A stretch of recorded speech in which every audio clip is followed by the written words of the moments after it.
crude. You know, there was a massive sell-off in the crude prices yesterday. You saw the NYMEX crude actually shut shop down 7%. They sank to, crude prices were down for, I beg your pardon, crude prices were at the lowest level in 15 months. WTI crude fell about 7%, and even Brent crude fell by 5%. US and Russia continuing to pump crude at a record level. That's one of the reasons why the crude prices fell down or saw a sharp decline. Signs of faltering demand also is emerging. That's one of the reasons why NYMEX crude shut at the lowest level since August 2017, and Brent crude slips to a 14-month low.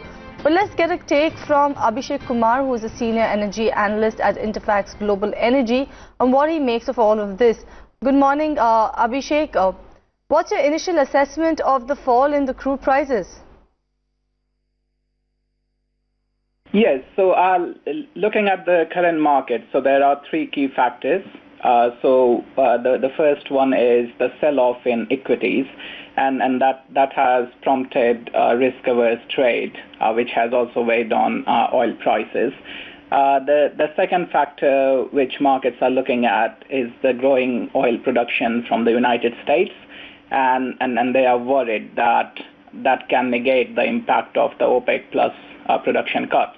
And then finally, the third major factor are the recent Chinese economic data that seem to indicate that there is a slowdown in the Chinese economy, which coincidentally is the biggest importer of oil globally.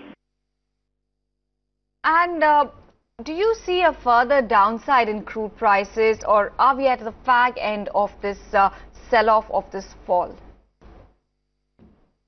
Well, I think it is temporary, and we will see a recovery in crude prices in the first quarter of 2019.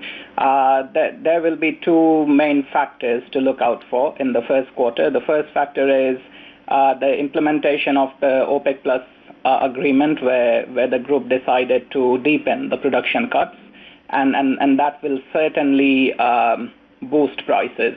And there are indications that the actual cut that they may implement could be much higher than 1.2 million barrels per day that they have agreed.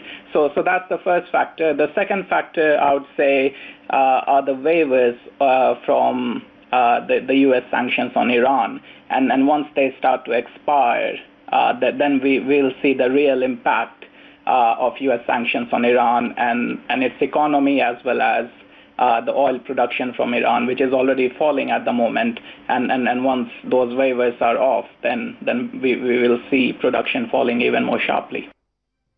Thank you, Abhishek, for joining us this morning and giving us your take on the crude price fall.